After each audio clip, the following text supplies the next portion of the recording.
Well, welcome. Hi, everyone. This is Gene Trowbridge of the Trowbridge Law Group on my Tuesday morning Facebook post.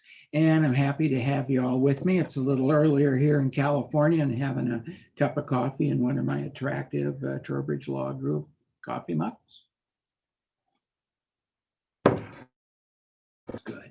So today we're going to talk about Series LLCs.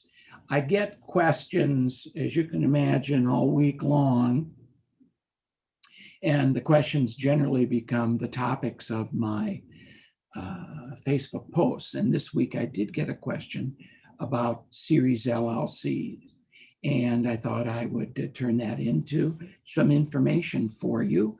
Punchline is we don't do Series LLCs in our firm, and you're going to see what they are and why they don't, and why we recommend something that's even better. So what is a Series LLC? It's just a series of separate LLCs under a master LLC. And the master LLC really doesn't do anything other than be a place for the management of all these small LLCs.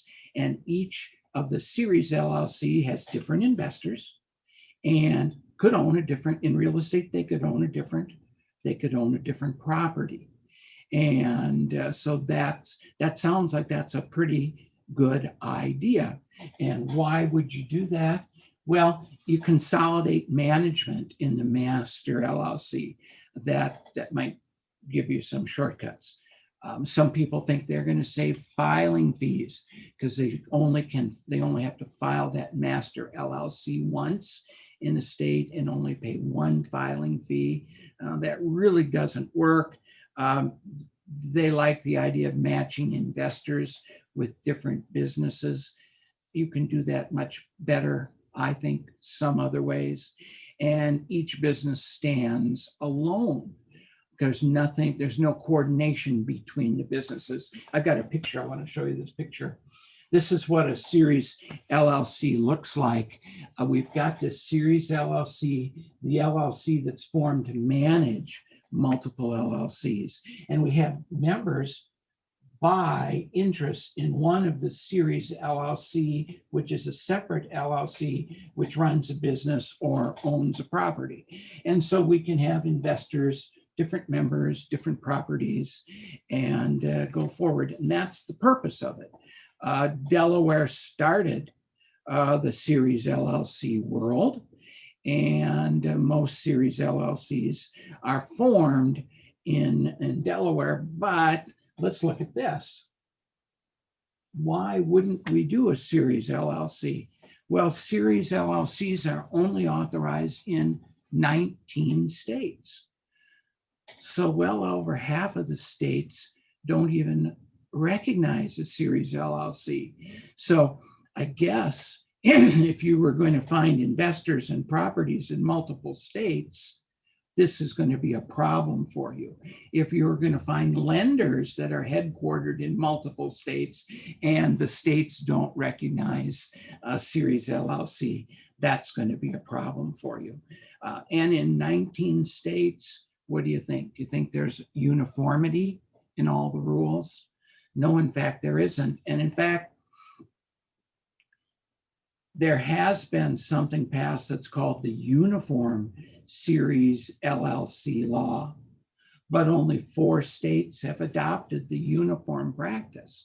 So it's rather difficult to do this business. I think there are places where it can be done. I'll talk about that in a minute. There's a question of limited liability. Because of the lack of uniformity in laws, some states won't protect you if one of your LLCs gets sued because something went wrong. There's a possibility that all of your LLCs are at risk. So let's not do that. Difficult in banking, licensing, and permits. As you go to different states and you try to get different licenses and different permits, you're going to be trying to permit a Series LLC, and it may not it may not work. Risk of consolidation of creditor complaints is kind of what I talk about. If one person gets sued, is there a possibility that everything in your series empire is going to get sued? Investors aren't really familiar with series LLCs. And what about the income tax rules? There hasn't been a definite set of income tax rules set for series LLCs yet.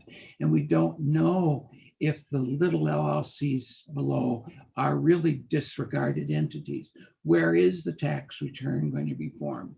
Is the tax return going to be at the master LLC, or does each individual LLC have to file a federal tax return? So you're going to have to get some help. So why would you do something like this? You might do this if you were going to do, let's say, a federal offering, a 506B offering, and you were going to limit it to 2 states.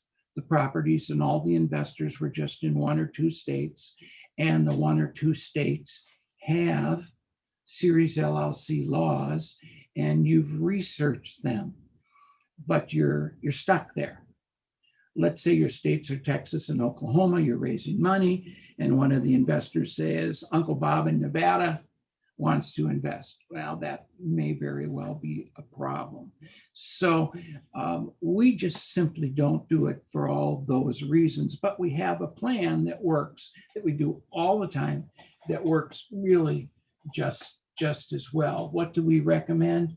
We recommend this picture.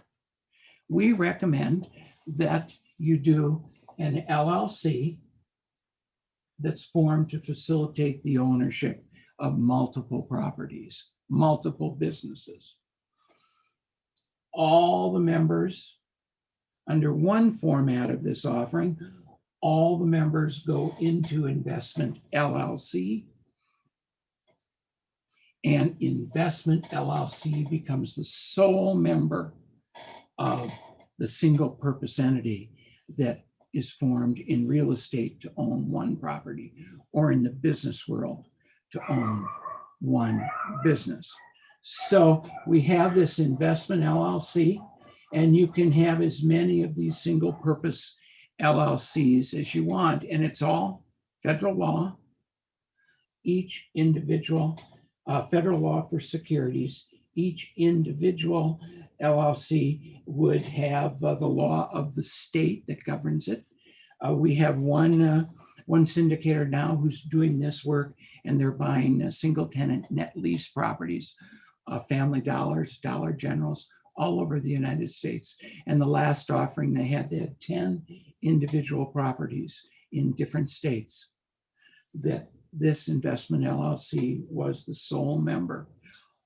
These LLCs are disregarded LLCs for income tax purposes. There's only one income tax return filed. There's only one K1 that you get as an investor. The manager manages Investment LLC, which is the sole member. So the manager actually is active in managing all these properties or their business. Now, there's one other way that we've done it with this same format. We could write an offering, not an LLC, but an offering that says, hey, we're going to go out and we're going to buy 2 or 3 properties. And recently we did this in an offering where the syndicator found 2 properties owned by the same seller in the same community, and the seller wanted to sell them both at the same time. So we wrote a private placement memorandum that says, hey, we're going to buy 2 properties. Which one would you like to invest in?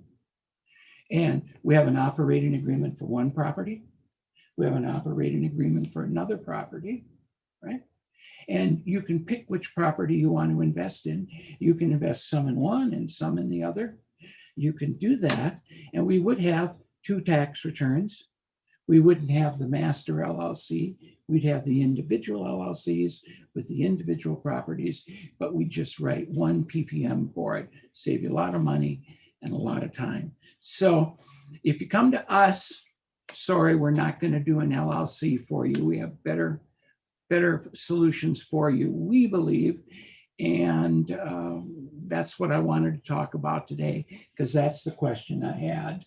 And so that's my Facebook post for this Tuesday. Every Tuesday at 10:30 Pacific Standard Time, I do a Facebook post. We have another thing going on that's very interesting right now. We're doing a series of interviews. So far, we've interviewed about 20 people, and they're on our YouTube channel. We broadcast the interview Thursdays at noon Pacific Standard Time. And these are people who are active syndicators, who would like to be syndicators, who provide support for the syndication business, lenders, IRA plan administrators. And you can catch up with the interviews we've done so far by going to our YouTube channel, which is Trowbridge Law. So I invite you to do that. This is Gene Trowbridge saying, I've had a good Tuesday morning with you, and I'll see you next week, 10:30 Pacific Standard Time. Thank you.